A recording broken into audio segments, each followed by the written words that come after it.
Hi, this is Trevor, and it is Saturday, July the 5th, and with it being Saturday, it's time once again for our Card of the Week challenge. We've been working through the Rider-Waite Tarot deck, and I've set aside the cards that we've covered already.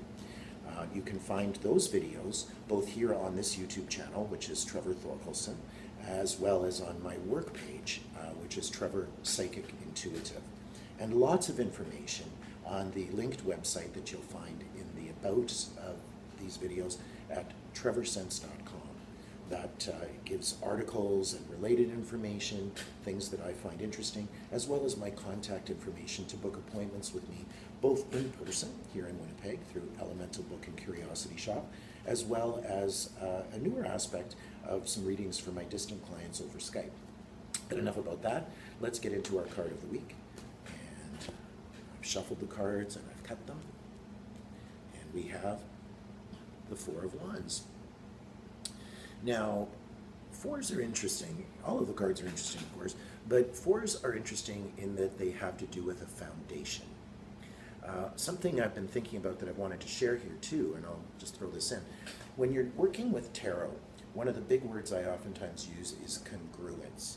We need to be seeing where the symbols relate to one another, where the numbers have something in common, where there's the energy of the suit that also can be telling us a story. And one of the things that I've talked about on my website is the tarot layout that I work with, which is kind of a variation on a very traditional layout of the cards called the Celtic Cross. It traditionally involves laying out 10 cards.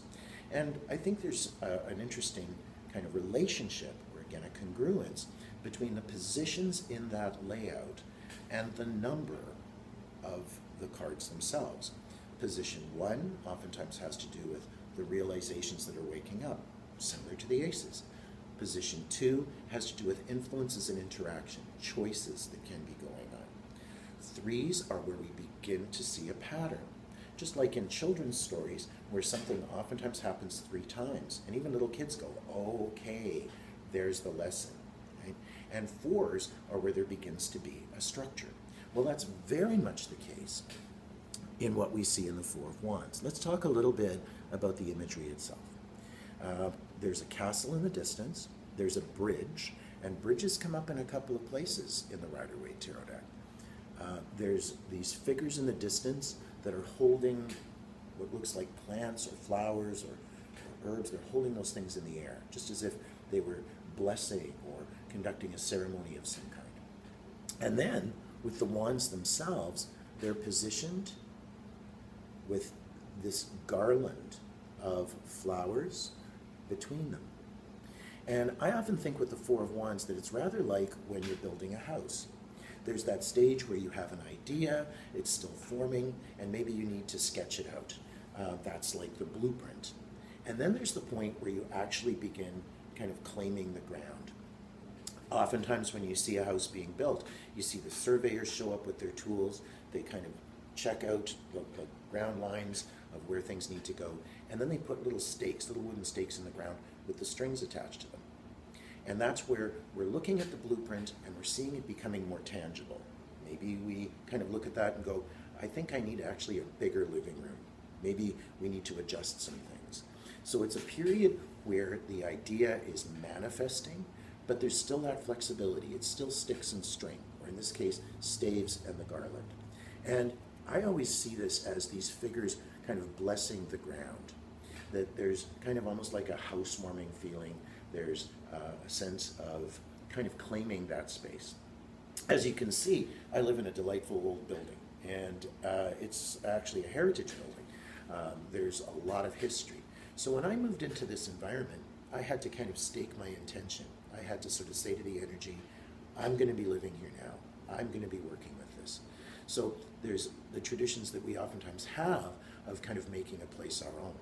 So just like how there's a housewarming or a house blessing, the Four of Wands is where we're kind of bringing that attention into form. Excuse me. But when we look at the sequence of the Wands cards, 4s are followed by 5s. That's where there's going to be some challenge to that foundation. There's some stability in the 4s, some. And when we look at what all the 4s have in common, it's oftentimes kind of like a pause or a rest point. but it's certainly not the end of the journey. I was mentioning children's stories a moment ago. Remember the story of the three little pigs. Once again, three. We get examples that show us something. And in each of those instances, they built a structure, but it gets tested. And in the Five of Wands, the card that follows this, there's some strife. There's some internal friction and challenge that's going on. And we need to see that that structure is going to stand amidst that kind of stormy energy, kind of like the wolf coming along and huffing and puffing. So the Four of Wands is where we're seeing a foundation being put into place. But we have to be prepared for it to be tested. Well, that's just some random thoughts on the Four of Wands. This is such an interesting time of year. I find, especially after we've had a long weekend, that the schedules are very, very changeable. I can have a day where suddenly everybody wants to come in at the last minute, and times where people are booking ahead for appointments, and then times where I get to enjoy the sunshine because it's a little quieter. So I enjoy that kind of ebb and flow. And there's a usual structure, a return to things kind of getting back to normal that comes through in the next little while. So whatever the case may be for you, I think here in Manitoba we've had a lot of rain. Enjoy that sunshine while you can. And looking forward to sharing more with you. Tune in again next week for our next card of the week, and hope everyone has a great week.